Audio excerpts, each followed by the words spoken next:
Okay. Yeah, let's try that again. All right. Hey, everybody. Riot Mort here. We're going to do a deep dive on Set 7 live on YouTube. That way we can answer questions as we go. But we're really going to talk about sort of the really in-depth stuff, how things work, how it all operates, some things you might not want to know or might want to know to really make you understand everything. This is for all the Turbo TFT nerds out there. It'll be on YouTube later. But yeah, we're going to dive in.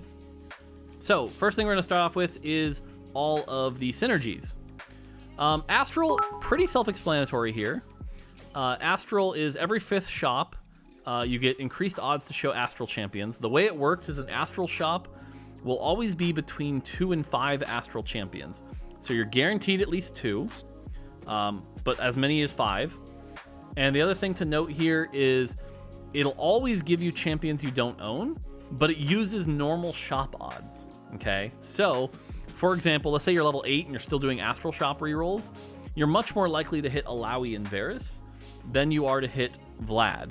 So if you still need to 3-star your Vlad, you do want to stay lower levels, but eventually once you 3-star Varus and Alawi, the Vlads will start appearing. Now, once everything is maxed, Astral shops don't do anything.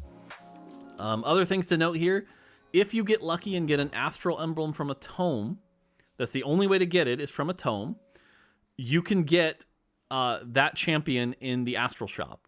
So for example, get an Astral emblem, put it on a Bard, Bards will start showing up in your Astral shops. The other thing to note here is you get gold from your orbs. So every 5 rolls, you get a little bit of gold. At 3, it's like an average of 2.5 gold. At 6, that average shoots up to 4. And then at 9, you can actually get Aurelian Souls from your orbs and item components. So that's kind of how Astral works. It's very much a reroll comp. You're going to want to try to 3-star all your champions. As far as the carries go, Vlad is an amazing tank. 3-star Vlad with tank items will tank a long time. You want to get 3 Mage in because Nami is in there. Nami is also insanely good. Nami is another champ you want to invest in. Skarner's a good tank, but not much damage. Don't try to invest in him. Nidalee, frankly, isn't worth investing in. I really don't think anyone's ever going to itemize Nidalee this set right now. It's a 1 cost. Varus is good, but Varus has some very weird scaling in that his damage, his spell damage, when it hits, it does AD damage based off AD.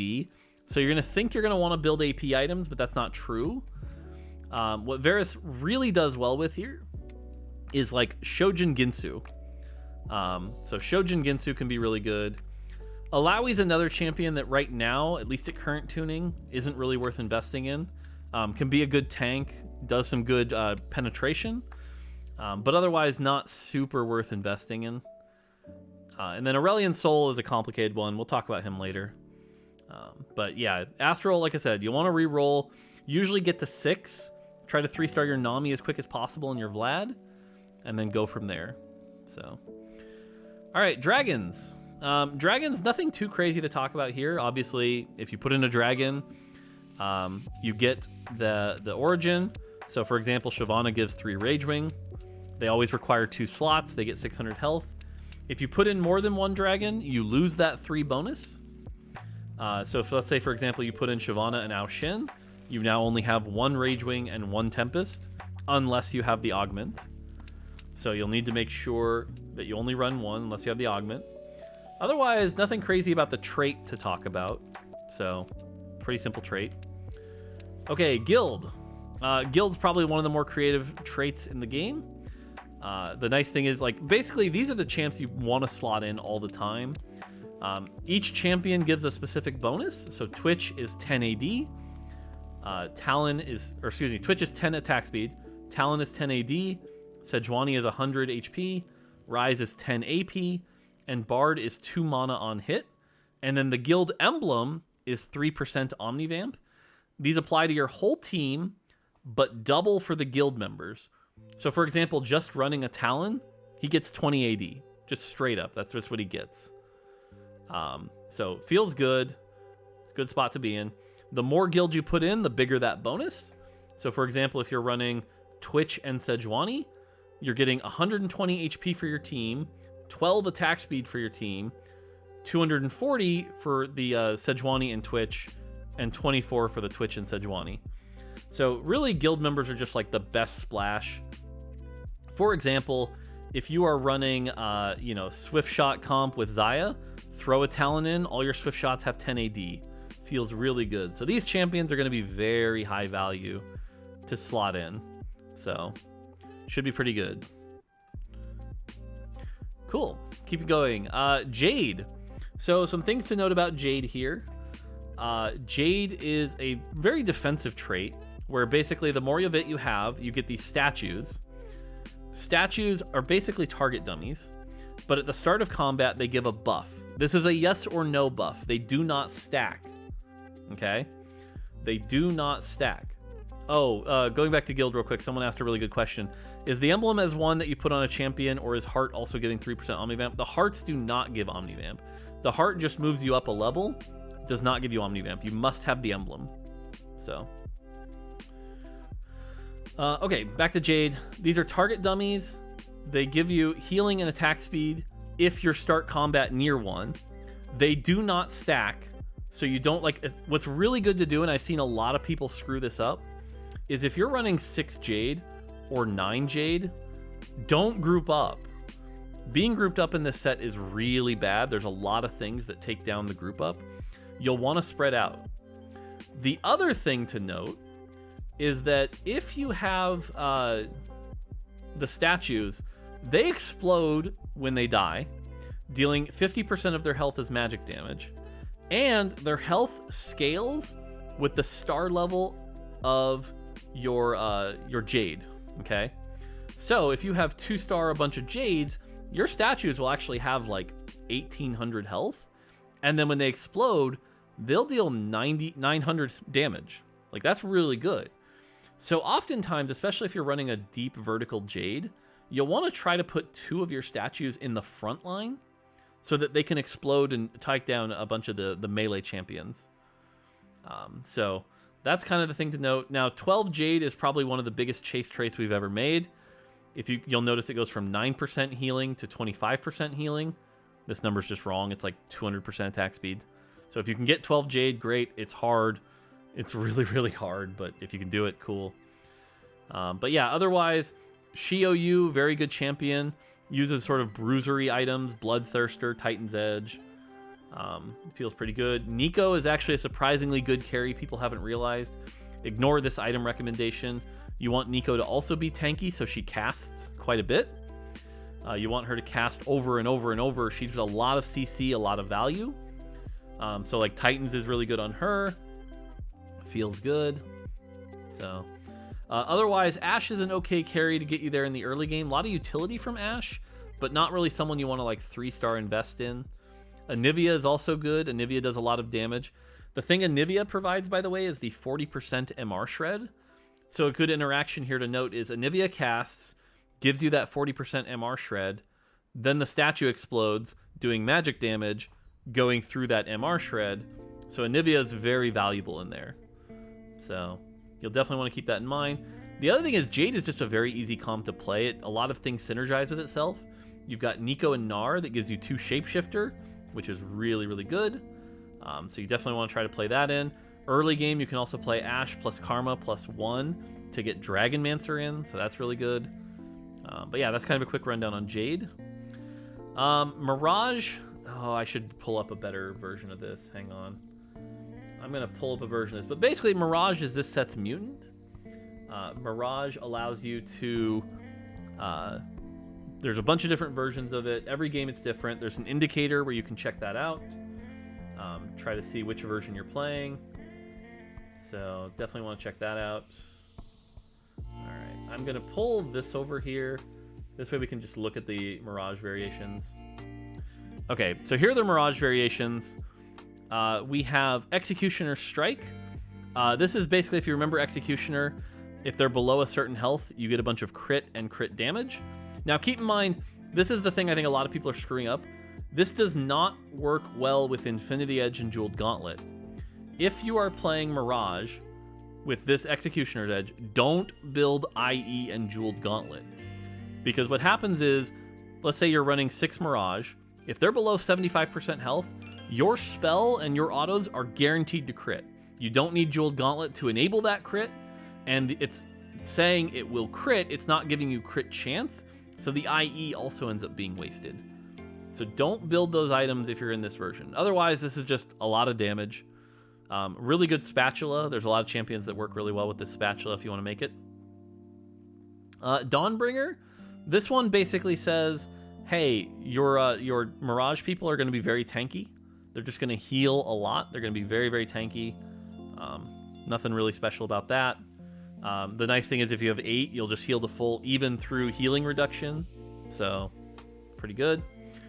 Spell Sword's pretty basic. Just gives you AP every time they attack. Pretty good on Deja, or at least it's intended to be. If we're balanced properly, it will be very good on Deja. If you see this one, this is assigned to play Deja. Not really so much assigned to play anything else. This is like Deja's favorite version. So, Warlord's Honor is another pretty good one. Basically, if you can get this going early, get your stacks, you'll get a bunch of health and ability power. Pretty basic. You can get up to 5 stacks, and you have to win combats to get them. So, pretty good. Someone saying Yone's good with Spell Sword. Most of Yone's damage is still physical, so it's fine, but it's not that great. So, okay, Pirate's Greed. Pirate's Greed, if you can get an early 2 Mirage with Pirate's Greed, this is really good. This will basically give you, on average, 2 gold a turn. So what you'll see here is you'll get 2 gold, feels good. The most you can get is 4 gold from an early Pirates. So it's pretty basic, it's just get a chest. As it scales up, the values gets better. At 4, the most you can get is like 6 gold, so it becomes like an average of like 4 gold a turn. At 6, you can start getting item components. There's like a 30% chance to get item components from 6. And at 8, there's a 30% chance to get full items. So if you want that fantasy of having like 28 items, you should be good to go. Does removing Mirage units from the board remove Warlord stack? No. In fact, fun thing about Warlord, you can actually stack this beforehand. So let's say, for example, you played Leona and Braum, won 5 rounds, then put in a Yone. Your Leona will already have 5 stacks. So, does item comp chance go up in Admiral's chest? No, it actually goes down. So at 6, it's 30%, and at 8, I think it's only 20. But you have 30% of a full item. So the total value is definitely better in Admiral's chest. So, Duelist is another really this is probably the most basic Mirage one and really, really good. Gain attack speed per stack. Yone loves this. Deja loves this. It's a really good spatula version. So this is good. And then Electric. This is probably the hardest one to run. But Electric, what you basically want to do is be as tanky as possible. Really, really be tanky here. So that way you can get as many electric procs as you can. This is probably the hardest one to play. I'm going to be keeping a close eye on this one, but this is where if you can get like a Leona 3 with tank items, Nunu with Gunblade can just proc this over and over and over. So this is a hard one to play. If you see Electric be the Mirage one, be really confident with the right items. If you can pull it off, though, it is very powerful because the damage being done is % health. So let's say, for example, you're up against a 10,000 health Volibear. Every proc is going to do 1,000 damage. So very good. So, all right, that's kind of the quick rundown on Mirage. Champions wise, Deja is intended to be an attack speed AP carry. Now, from what we're seeing on PBE, she probably needs some buffs, but I'm just telling you the design intention is she's going to be very good with Ginsu's Shiv. Ginsu's Shiv +1, probably Quicksilver, something like that. That is what Deja is intended to be good with. Yone is pretty good if you can get him to 3-star. Yasuo can be pretty good. Yasuo kind of needs everything, though. That's the one tricky thing with Yasuo. AP makes his shield bigger. AD makes his damage bigger. Blue buff makes him cast like crazy. So Yasuo is pretty tricky there. Nunu, Warmog's Gunblade, pretty good. You can go Warmog's BT even. Yeah. All right, Ragewing. Ragewing is another trait that's really interesting. The biggest thing you need to understand about Ragewing is that the mana is very different. You do not gain rage from taking damage. So normally, for example, let's say you put a Nunu on the front line with Warmog's Bramble. You'll take a bunch of damage, that'll give you a bunch of mana, and you'll attack. Cool. Try to do the same thing with Hecarim. Won't work. Hecarim must auto to gain rage. And that's the biggest difference. So a lot of these, like, I'm going to build pure tank Hecarim. Okay, you can, but it's not going to make you cast more often. And so you have to keep that in mind. Otherwise, the way it works is they gain 15 rage per auto. Now, this does interact with mana items. So, for example, here's a weird one. I'm not saying you should do this, but Set's rage is at 30. If you put blue buff on him, he'll go 20, punch once, 30. So just mana items are just rage items. You can Shojin if you want. They just work. I believe there's a bug right now where Mana Reeve doesn't work on them, but it will. So, yep, Shojin works just fine for generating rage. You can do that. Now, once they hit max rage, they instantly gain 30% attack speed, even if you don't have Ragewing in. So let's say you're playing 4 Sharpshooter Xayah, or 4 Swiftshot Xayah with no Ragewing, you'll still gain the 30% attack speed. Cool. That goes up and becomes Omnivamp as you put in more Ragewing. Great. Pretty basic. Now, during that 4 seconds, you're essentially monolocked, right? During that 4 seconds, your rage will tick down. You cannot gain rage again. Now, here's the crazy part. Ragewing is a buildable emblem, okay? So what that means is you can put Ragewing on, say, Ao Shen. And now Ao Shen, instead of gaining 10 mana per auto, will gain 15 mana per auto. So he'll cast 50% quicker. And that Ao Shen, when he reaches max, will gain a bunch of attack speed, cast the spell, and get a bunch of Omnivamp. You can do that. Usually, if you want to save this for someone with a very big cast, or someone you don't want casting, Olaf's another good example. Olaf, he'll cast once and then be in that high rage, doing a bunch of damage. That can feel pretty good. But it can also backfire. For example, let's say you put Ragewing on Ezreal. Ezreal will shoot his ult once, and now be monolocked for 4 seconds. Probably not what you want on an Ezreal. So, yeah. What happens when you put Ragewing on Yone? Weirdly enough, as far as I understand it, it does nothing. Like, you literally cannot make it work. And in fact, I'm going to make a note of that, because what that actually means is it should bounce off. Ragewing, Yone. All right, cool. Yeah, it should actually bounce off, because our rule is any item that literally does nothing for you should bounce off. That one would need to bounce off. So, cool. As far as way to play this, though, this is a very basic comp. Xayah is your carry. You want to get AD items. The thing to note about Xayah, a lot of people lean towards Ginsu's, and Ginsu's is good, but Xayah is a Ragewing Swiftshot. You're going to get a bunch of attack speed already through your traits. You need damage. You really need damage. And so, i.e. Last Whisper, Giant Slayer, those are all very good items on Xayah. The other thing to note about Xayah is most of the damage is on the pullback. If you can get that pullback to trigger, that pullback's going to hit really hard. So it's kind of interesting because she's kind of like an AD spellcaster in a way. So other champions you can play, though, Swain. Swain's very good if you want to go like Dragonmancer, Ragewing. Use a Ginsu. Swain's really good. Shen is probably the best utility champion you can just throw in. It just gives your team dodge for 3 seconds. Dodge is very powerful with everyone running AD. It'll dodge things like Swain, Xayah. Feels really good. Believe it or not, there's also some actually secret builds out there with Set that work really well. Set can be a very good carry. Senna's very good in Cannoneer. So Ragewing just has a bunch of really good champions. Hecarim, obviously, a great 4-cost. Shyvana, probably the hardest one. We'll talk about her a little bit. Shyvana it's interesting because she doesn't use Ragewing that well. If you're going 9 Ragewing, you need a Shyvana. But please note, Shyvana doesn't actually care about Ragewing. What Shyvana wants is tankiness to stay alive, because she's going to have a ton of health through Shapeshifter, and AP because her breath is % health. Now what that means is her breath will do 30% damage of their health, no matter what. But if you put like a Death Cap or a Titans on there, you can get that up to like 70%. And so it's funny, if you saw during the Volibear bug state, when Volibear had infinite health, Shyvana would do like 1 billion damage because Shyvana was hitting this target for percent health.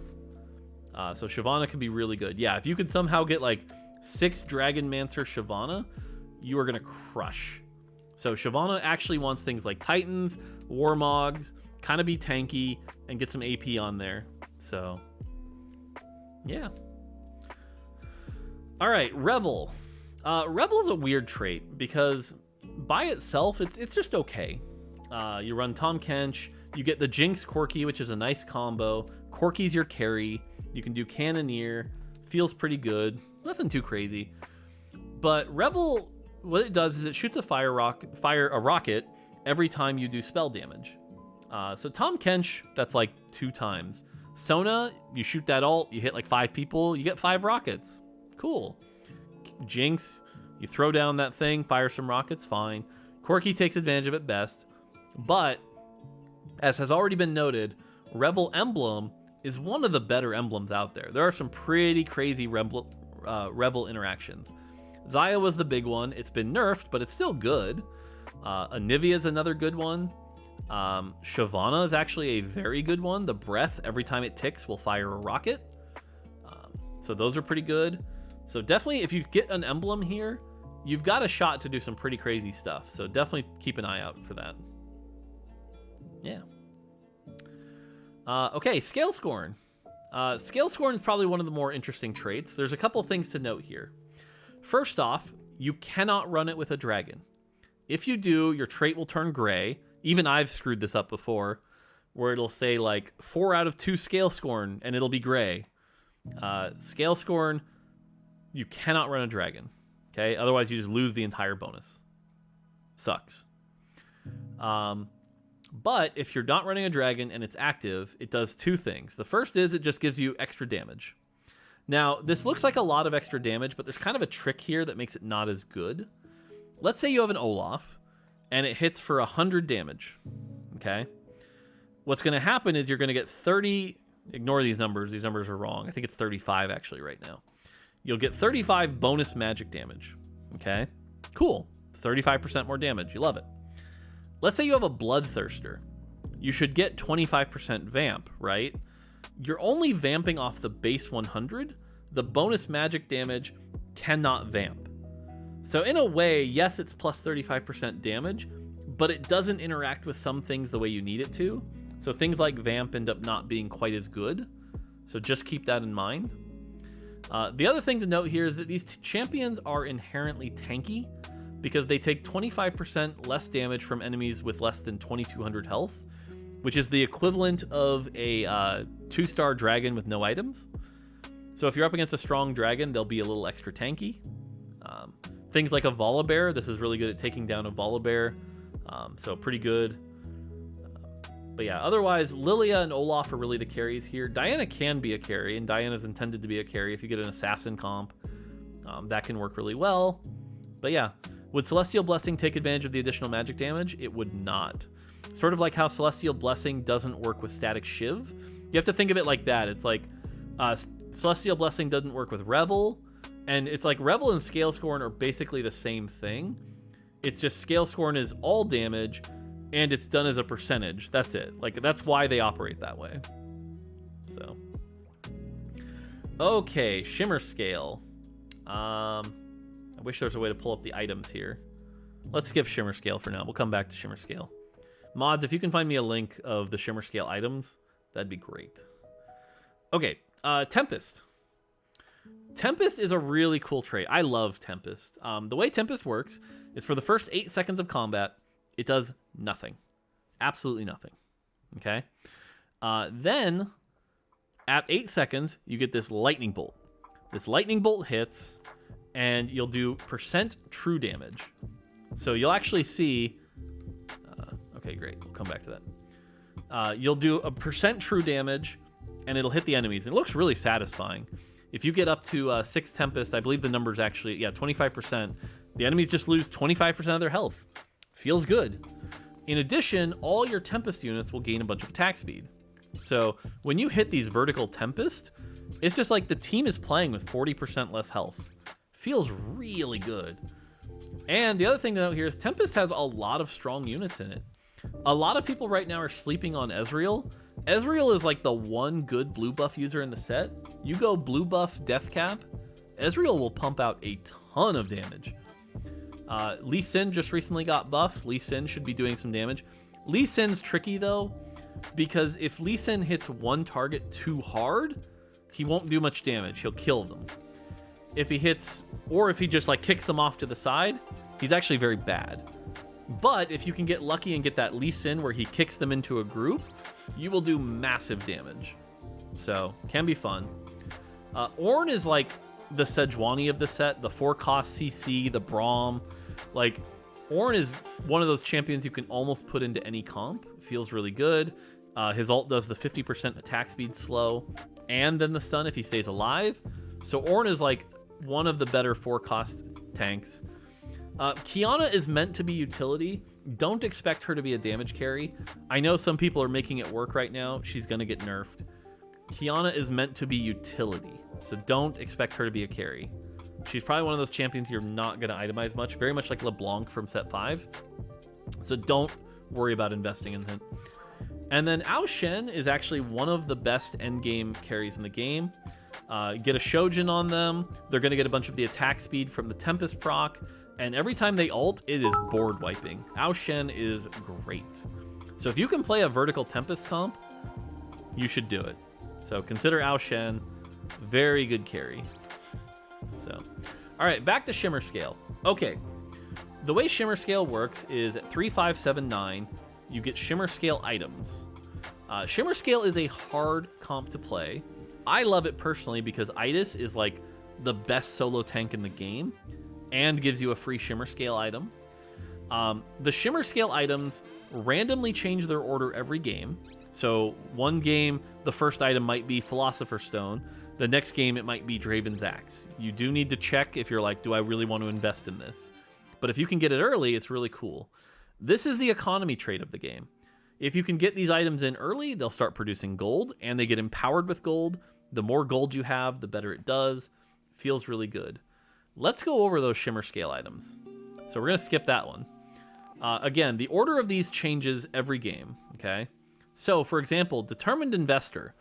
This one says, after the holder dies 8 times, so basically you need to run it for 8 combats, you'll get a Champion Duplicator, so a free Nico, 15 gold, and then it becomes Diamond Hands, okay? So, if you saw, I had a video on Friday where like I just put a set solo line in the front. Is the Shimmer Scale item order the same for everyone in the lobby? Yes, it is the same for everyone in the lobby, for sure. Once you can get this to proc, though, so imagine you get... This is one of the really good ones if it's the first item, by the way. Imagine you get 2-1 Shimmer Scale, pop this on like your Aatrox, make sure your Aatrox dies every round, get that cash out, feels good. Now, Diamond Hands. Diamond Hands is amazing. Do you remember that augment for Colossus that gave them immunity? Well, this is that in an item. So, once per combat at 66% health and 33% health, you gain immunity for 2 seconds. So 4 seconds of immunity. Really, really good. And you gain a gold. Now, the thing to note here is this item only gives health, so it's very much a tank item. Anyone saying put this on a carry, don't do it. It is a tank item. It is meant to be a tank item. Very good on Itis. So, and yeah, you're getting 2 gold per combat after that every time. Draven's Axe. This is another fun one. The way this works is you put this on a person, you gain 1 AD for every gold you have. So this can be up to 80 AD. Feels good. Then every time you attack, you gain a stack. These stacks carry over, so you're trying to get up to 100 stacks. Every time you hit 100 stacks, you gain 10 gold and an item component. So like this is really good on Ashe, Xayah, anyone in the back line that's attacking quickly. And you'll get 10 gold and an item component. So you can sit here and farm items with Draven's Axe. Pretty cool. Gambler's Blade, kind of similar, except it's attack speed. And then each attack has a 4% chance to drop a gold. So you can get it and make gold. Can you item remove it and keep stacks? Yes, you can. We're actually working on a change right now so that as soon as you bench a Shimmer Scale unit, the item just pops off. We want you to be able to easily move Shimmer Scale items. So, Goldmancer Staff is the AP version. It gives you AP. and 40% chance to drop 2 gold on enemy kill. So feels good. Again, you can see these are all getting stronger with gold and making more gold. Mogul's Mail is the tank version. You gain 1 armor, 1 magic resist, and 10 health when taking damage. After stacking 50 times, gain 2 gold. So if you get this to proc every round, that's more gold. Feels good. Then we have the last 2 complicated ones. Needlessly Big Gem. This one's interesting, but this is basically Ascension in an item, okay? If you can keep the holder alive for 15 seconds, so I actually like putting it on a backline champion, then your team ascends, doing 1% more damage for each gold you have, max 80 gold. So Ascension is 50% damage. This can become 80% damage. You can get your Shimmer scale people to do 80% more damage. Pretty cool. And you get, for every 2 units alive, 1 gold. So you can make a really cool tanky build with Itis and make your team really strong. Finally, Philosopher Stone. And this is the hardest one to play, probably. But basically, what you do is we take Philosopher Stone and you say, I want a 3-star a unit. So you put a Philosopher Stone on them. Then every time you refresh your shop, you actually have to refresh, by the way. This does not count auto refreshes. Every time you refresh your shop, you gain a stack. And at a few more stacks, it varies based on the cost of the unit. You'll create a copy of that unit. It does work on benched units. Yep, you can use this one on the bench. And so you can use this to basically generate champions. So, feels good. So these are all the base items. Now you'll notice there's 1, 2, 3, 4, 5, 6, 7. And only 4 are in each game. Okay? So one game, it might be, the order might be Needlessly Big Gem, Gambler's Blade, Draven Axe, Goldmancer Staff. Okay?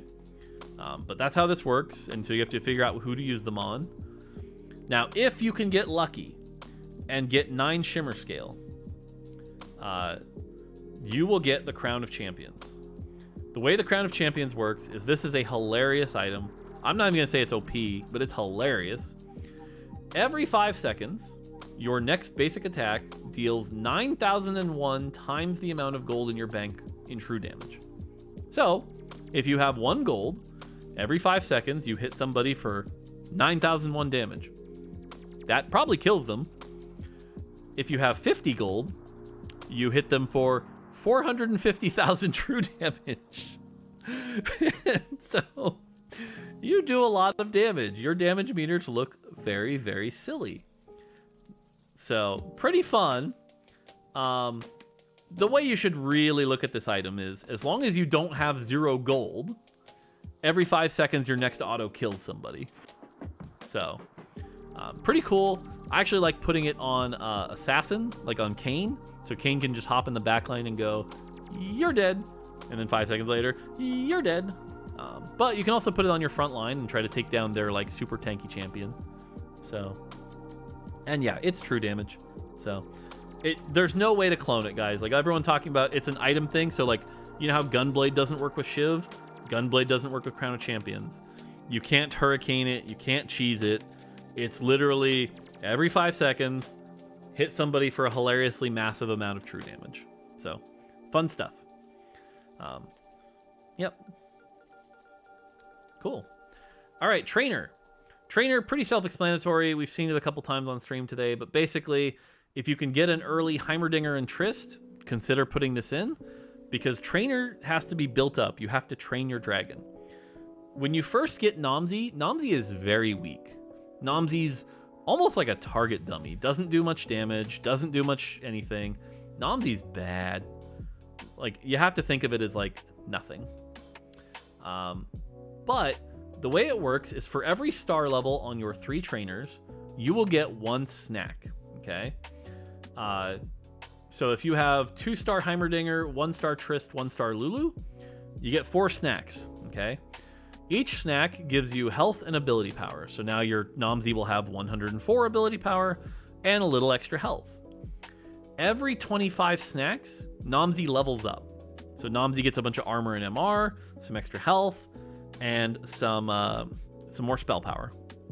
Nomsy's spell is a fireball that travels in a straight line, does damage, and applies Morello burn.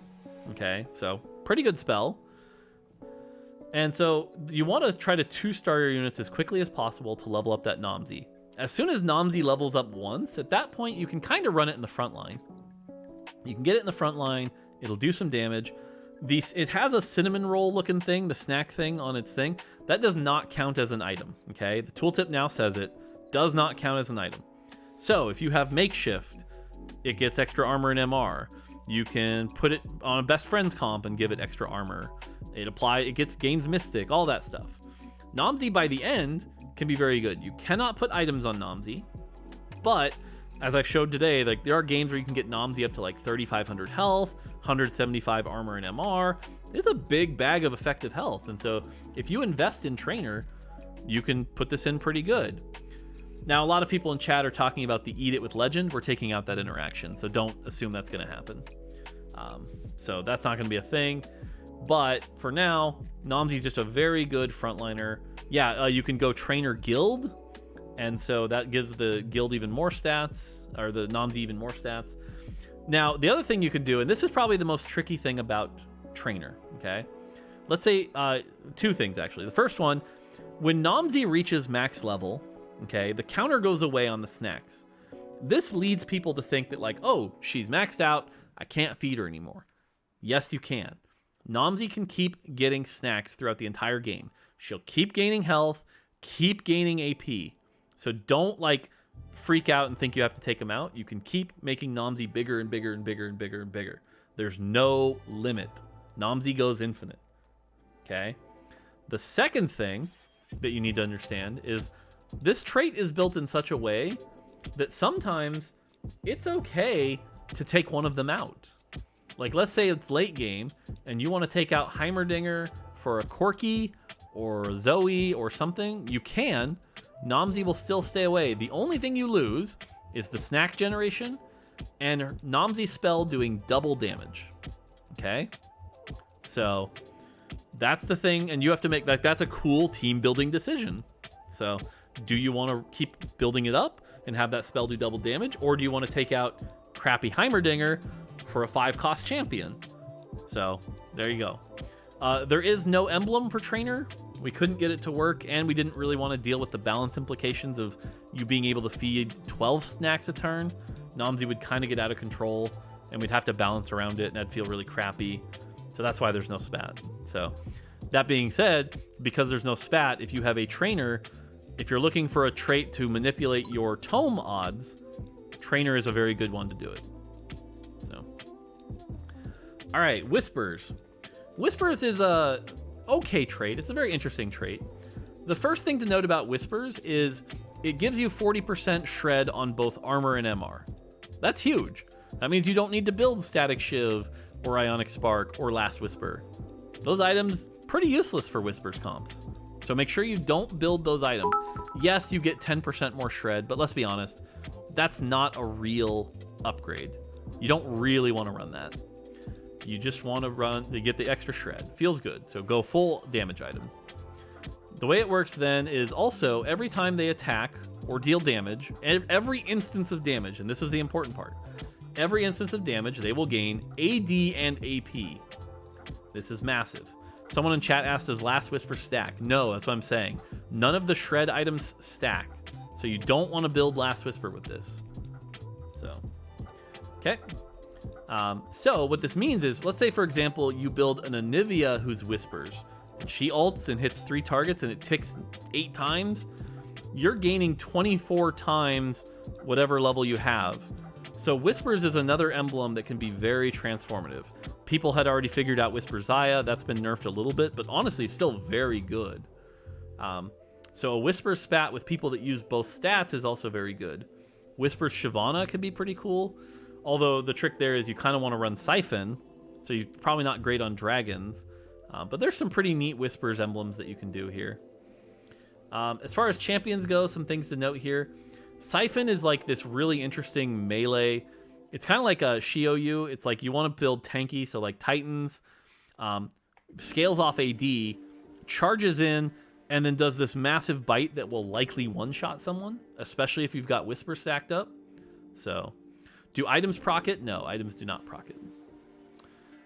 So Siphon's a pretty interesting dragon that can one-shot stuff. You can ask questions now. I'm kind of trying to read chat, and I'll jump in a little bit. But Thresh is kind of like the Blitzcrank of the set. Not as powerful, but do be aware when you're cornering your carry that Thresh will grab them, stun them, and do some good stuff here. So Silas is the champion you'll want to have Mage with. If you have Mage, he'll cast twice, mono or even gain a shield. Silas without Mage, not worth investing in. Just be aware of that. Elise is crazy. Elise is honestly, I think, one of the most toxic champions we've ever made. Elise wants full AP items. You've seen, I think a common one I've seen is Hodge, i.e. Jeweled Gauntlet. You can also go like Deathcap, Jeweled Gauntlet, Hodge, whatever.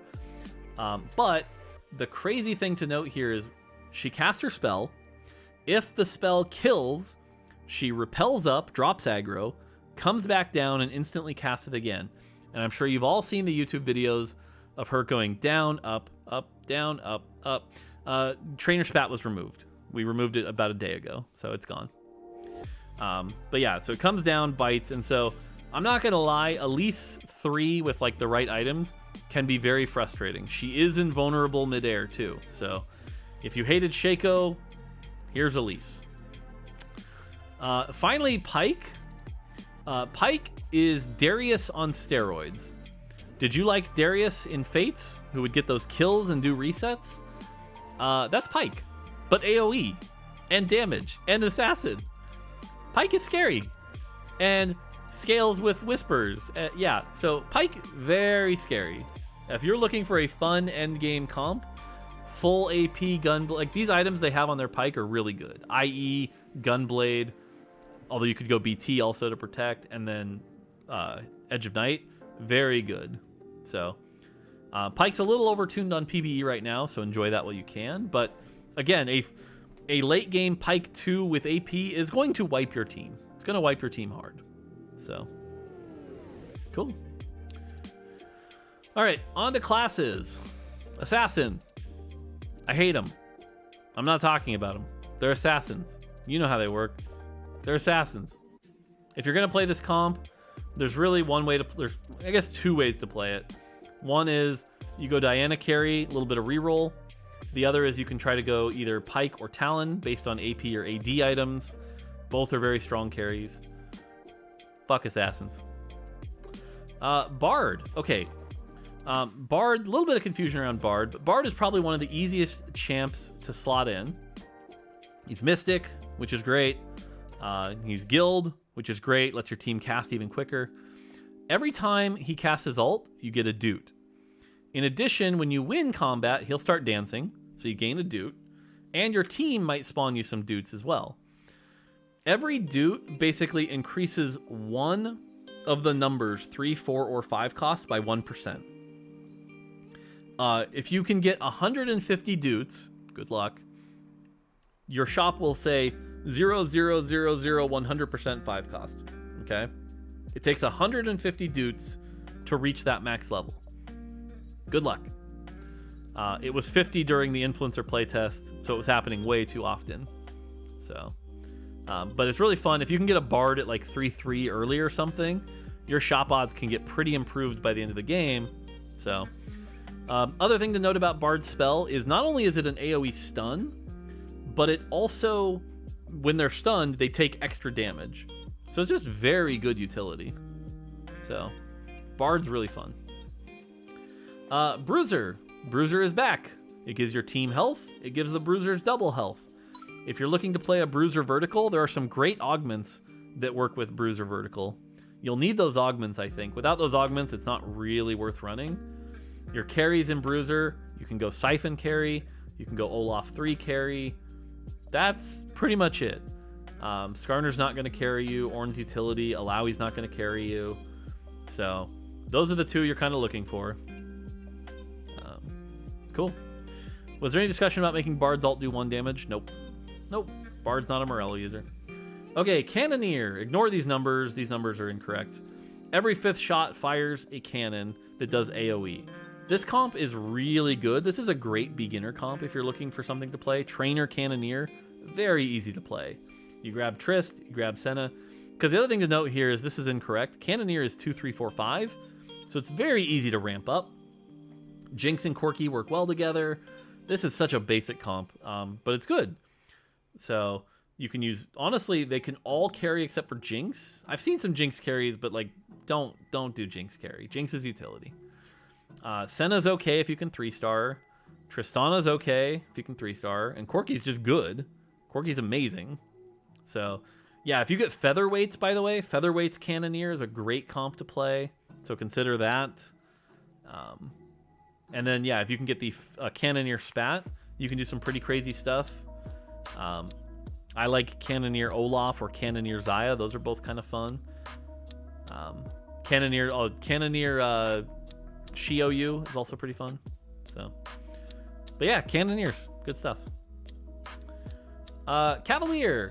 Cavalier's back, but it's a little less toxic this time. If you remember last time, it was like 30% damage reduction that doubles when they charge in. There's no counter to damage reduction, which feels pretty bad.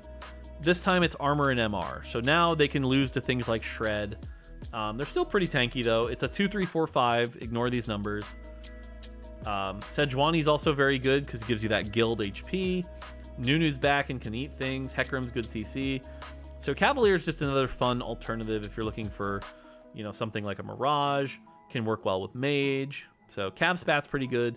And it's a great way, like, if you think about it, one item, giving one of your champions 160 armor and MR, pretty good item. So, okay. Dragonmancer, the Balanced Nightmare. Okay, I'm going to tell you right now, everyone is going to complain about Dragonmancer at some point, even if it's balanced. Okay? Because we've never done this before, but Dragonmancer is the first time we've said, hey, let's take all the power of a trait and put it on one champion. Okay? And so what you're used to is that power sort of diluted through a team. That's not the case here. You're going to see 5 dead weight champions and 1 really strong champion. Now, someone says, didn't Coven do that? Sure, Coven was a 3-piece. This is the power of a 6 and a 9. This is a lot of power in one champion. Someone said Imperial. Yes, again, 3-piece. Thank you for all the Andes. This is a 6 and a 9-piece. That is a lot more vertical power than we've ever done before. Now, the other thing to note here is you'll notice they have numbers. These numbers are wrong, but let's look at 3. It says 500 health and 25% ability power. That increases 5% per star level of the Dragonmancers. So, let's assume these numbers were right for a second. And you had 6 Dragonmancer, all 2 stars, okay? 1, 2, 3, 4, 5, 6. Times 2, that's 12. Times 5, that's 60%. So that would mean, in addition to the 850 health, you're getting another 60% on top of that. Now, the numbers on PvE right now are like 2,000, 3,500. So 2,000 times 60% is another 1,200. So 3,200 health, for example. And so 3,200 health on one champion. I think we've seen a lot of Volibears and Swains, for example. This is a crazy, powerful trait. It's like, I want to turn one of my champions into a dragon, give them a ton of AP, and so guarantee you people are going to be like, I just lost to a 8,000 health Volibear, and it's like, well, yeah, all the power of its trait is in one thing. Now, good targets for this. Honestly, there's some good Dragonmancer set builds. Lee Sin's okay, a little unreliable. Karma obviously falls off. You can use it in the early game, but falls off. Same with Ashe. Swain and Volibear are the easiest.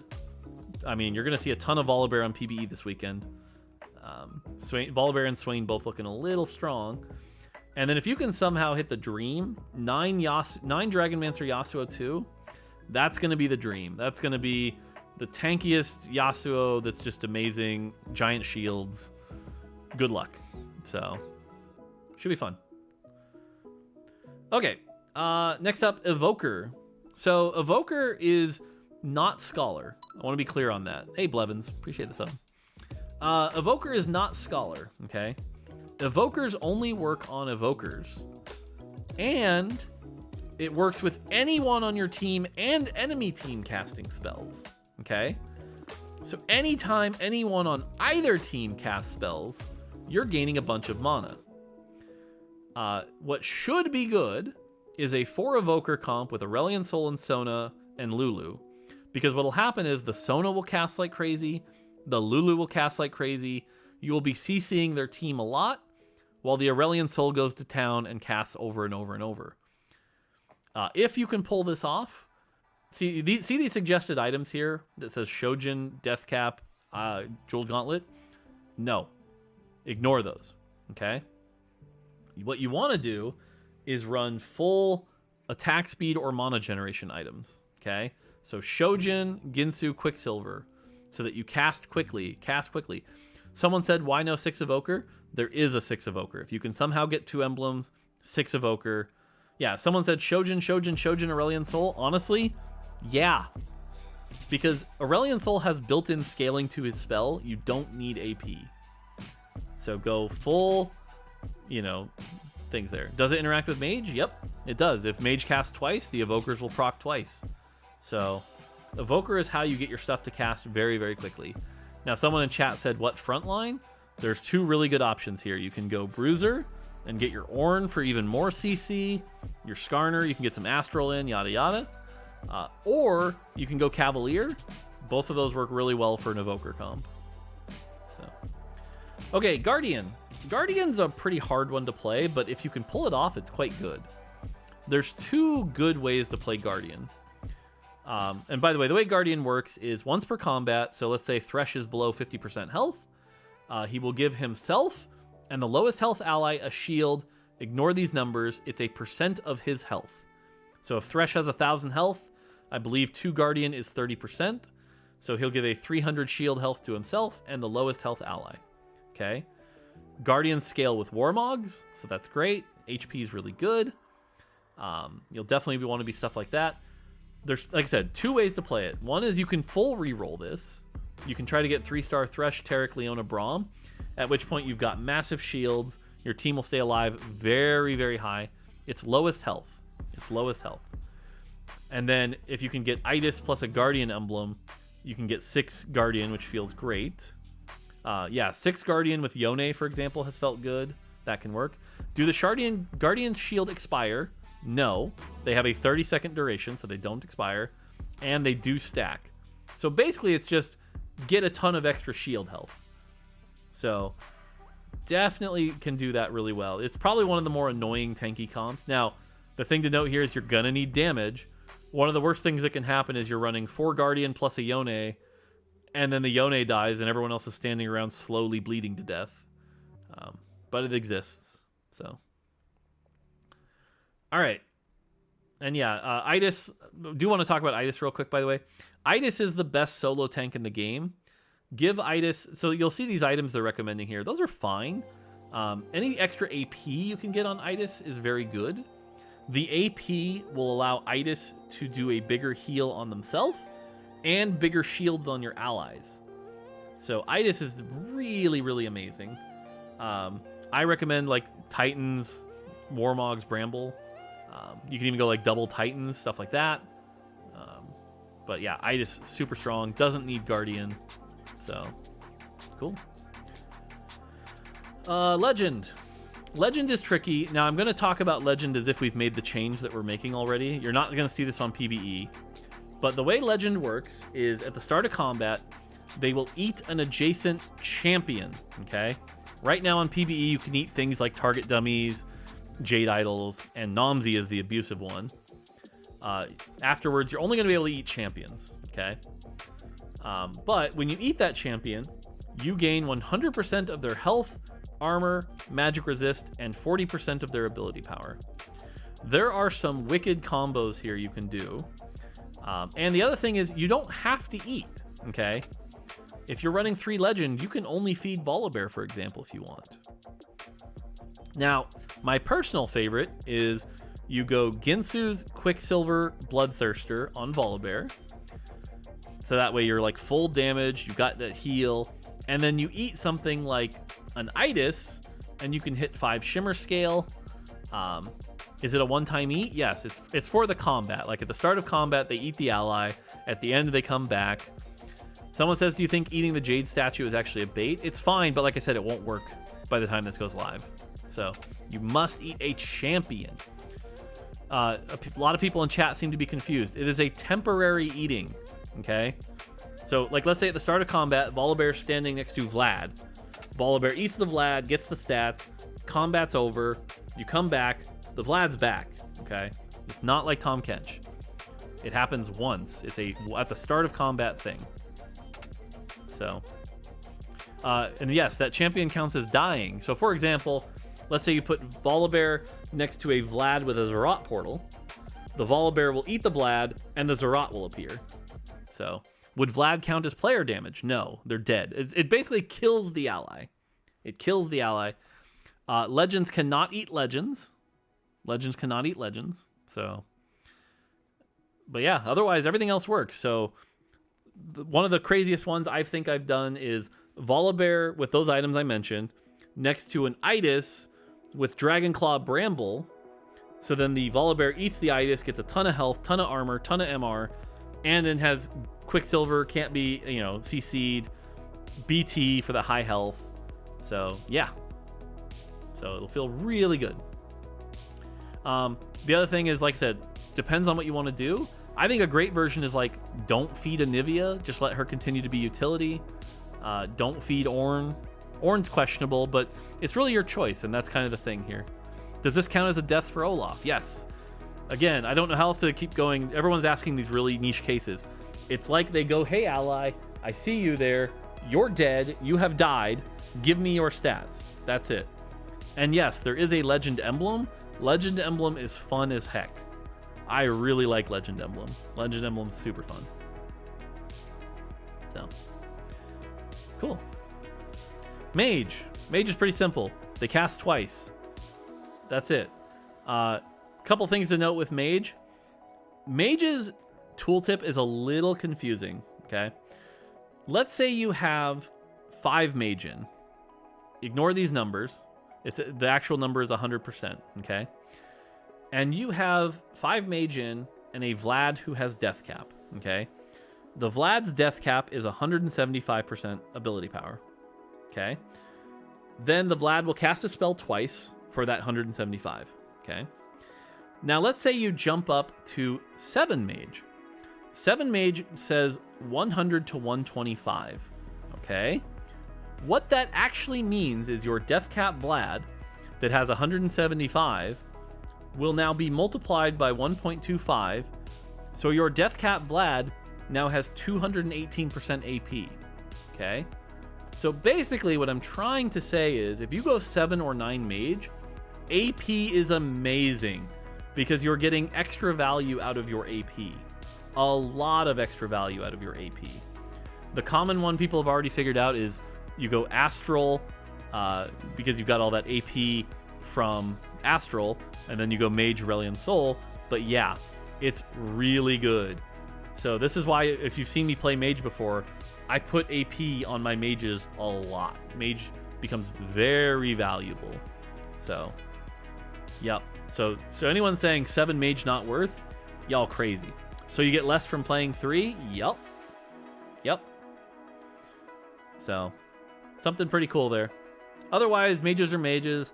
As far as carries go, Heimer's utility. Lilia's okay. I haven't really gotten her to work much, though. I think she's kind of the riskiest Mage to play. Nami is secretly amazing. Maybe not secretly now. I think Nami carries Astral and Mage. You go Shojin, and then just some AP items. And the amount of healing and damage, Nami is amazing. Rise is also very good. We saw that earlier today. You need a Shojin, though. Shojin's so good. Like, this says blue buff? No. It's Shojin. So, very good. Silas is okay if you can get the tank items on him and running Mage. Vlad's amazing. And then Zoe, a lot of people seem very confused, but I'm going to tell you now. If you're playing Mage, if you're playing Zoe, you need 3 Mage, okay? Do not play Zoe without 3 Mage. Zoe without 3 Mage is bait. With 3 Mage, Zoe is incredible. The amount of value you're getting here. The Kale ult not only makes your team invincible, but gives them permanent armor and MR, so it makes them tankier. The Janna ult that she can cast gives your team attack speed. It's pretty insane. When Daisy's working, will give you a bunch of extra tankiness. And then the Lux ult is a Lux ult that does a ton of damage. It's much higher tune than Lux. So, for example, these items they have on Zoe here, very, very good. So, yes, everyone memeing in chat because there's a Daisy bug right now, kindly piss off. We know it'll be fixed before it goes live. This video is to teach you about live. You're not that smart. Anyway, Zoe, good carry, going to work. Should be fun. Definitely consider it. Okay, Mystic. Mystic's back. You put it in, Mystic, doing great. Feels good. The one thing I'll note about Mystic right now is certainly at the start of the set, a lot of people are going to lean into AD comps. They're easier to play. They're just easier to play, okay? So Mystic probably isn't going to have much value at the start of the set, okay? Everyone's going to be running their Corkis, their Zayas, their Shioyus, stuff like that. So don't rush to play a Mystic comp right when the set goes live. As people try to figure out the set and realize things like Aurelion Soul and stuff like that, then Mystic is going to get good. So it's going to take some time, but for now, I actually recommend staying away from Mystic. There are some good comps, though. Jade plus Mystic can do some pretty cool stuff. If you can get a Mystic emblem, or there's no Mystic emblem other than in the Tome of Traits. So, yeah. Okay, Shapeshifter. This one's tricky. I like Shapeshifter a lot. 2 Shapeshifter is so high value. It's a 2-piece. You run Nico Shyvana or even Nico Gnar, and your Shapeshifters get 40% bonus health. Feels great. It's a lot of health. Where this gets tricky, though, is when do you run Shapeshifter vertical? My honest answer is I don't think there's a lot of great Shapeshifter verticals. I think you can run Shyvana, Swain, Nico Gnar, +1 for Ragewing. I don't think it's worth ever really running the Nidalee or the Elise to go 6 Shapeshifter. Now, we might tune that up and that might change over time, but Nidalee doesn't really need that bonus health. Elise doesn't really need that bonus health. But the other 4 work great together. So consider 4 Shapeshifter. One exception might be if you get a Shapeshifter Heart or Soul, then maybe you also want to run like the Nidalee or the Elise to hit 6. But otherwise, stay out of 6 is my recommendation. It's not going to be worth. So, cool. We already talked about Zoe, Soraka. The one thing to note about Soraka, so Soraka heals your little legend. If in a rare case, is very, very rare, but I'm going to tell you now, you are at max health, so you're at 100 health or 130 health with Tiny Titans, and you see a Soraka in your shop, buy it instantly, okay? If you were at 100 health and Soraka 1 casts her spell, she would try to heal your little legend for 2, go, oh, you're already full? I'm going to kill 2 enemy units. That is very powerful. So that is intended. So if you're at 100 health and you see a Soraka, get it. You will snowball like crazy, okay? So just be aware of that. Yep. Yeah, so again, it's 1 unit for every extra point of healing. So if you had a Soraka 2 at 100 health, you would kill 3 units. It's actually, the number is actually 2375. And the idea here is if you have 3-star Soraka, she'll heal you for 75, and even if you lost the combat, the next combat she'll heal you and wipe their enemy team. So 3-star Soraka just destroys enemy teams. It's amazing. But while that is intended for 3-star, I'm just letting you know that if you're at 100 health, it works early. So be aware of that. Cool. Finally, we have Swiftshot. Swiftshot is innate. So this is a big one, by the way. The innate is 2 RFCs. Okay? They have built-in 2 RFCs. So you know what emblem is really cool? Swiftshot emblem. Swiftshot emblem is really fun. You know what's really fun? Swiftshot Olaf. Swiftshot Olaf's a lot of fun. Swiftshot Yone is a lot of fun. The emblem is literally 2 RFCs. Feels good. Otherwise, it's pretty basic. The further they are away, the more attack speed they gain. So, for example, let's say you're running 6 Swiftshot, and you're a Xayah, attacking an enemy at max range. Max range for Xayah, I believe, is 6 hexes. You're getting 240% attack speed. It is a ton of attack speed. So, feels great.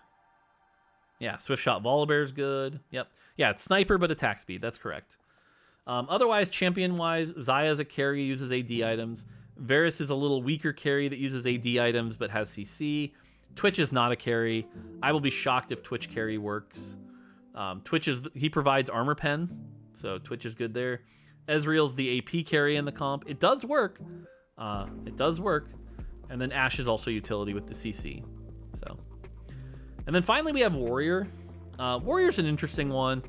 I've got my eye on Warrior. A beast on PvE, I think it's a little weak, but there are exceptions that make this wonky. I can show you guys a video later, but Warrior, when they hit really hard. It's like 25% chance to just chunk you in the face. I believe the numbers on live are like 180, 300, 500 or something like that. But basically, this is really an Olaf trait, I'm not going to lie, or a spatula. There are some great augments that work with Warrior. If you can get those, I think those make Warrior pretty good. But otherwise, it's just okay. It's like 25% chance to proc for a bunch of damage. Olaf is kind of the big carry. So, all right, that's kind of it on the traits. I'm going to check champions real quick and see if there's anything we wanted to go over here. We talked about this. Itis, the one thing to talk about with Itis here, as I mentioned, his spell scales with AP, and he heals himself and shields his allies, and the allies get attack speed. So like Itis Swiftshot, very good. Itis Mage, very good. All feels good. Xiaoyu, we talked about it already. Siphon. I think we talked about most of the champions already. So, Soraka. Yasuo, yeah, want some AD AP. Yeah. I don't think there's any other champions we really need to talk about. So, all right, that's kind of a very quick, in-depth rundown. Yeah, I think that's going to do it for now. Tomorrow we might do a deeper dive on like augments or something like that. I saved Ace Hole for later. Oh, okay. So the way Ace Hole works is he casts a spell, it does a black hole, hits a target. It's pretty small. So one of the problems with Ace Hole is that he's going to take a little while to level up. But every time he casts, it like basically increases the damage by 100% and gets bigger and bigger and bigger. So your goal is to get Ace Hole to cast like 5 times. And once you cast 5 times, you'll just start wiping the board. So that's kind of his goal. That's why, items-wise, you really just want Shojin and attack speed. Shojin and attack speed. So, okay. I think that's going to do it for this video. I'll probably dive in deeper tomorrow as well, with maybe some like augments, items, stuff like that. Hopefully this has been useful to you and helped you learn. Otherwise, that's going to do it for now.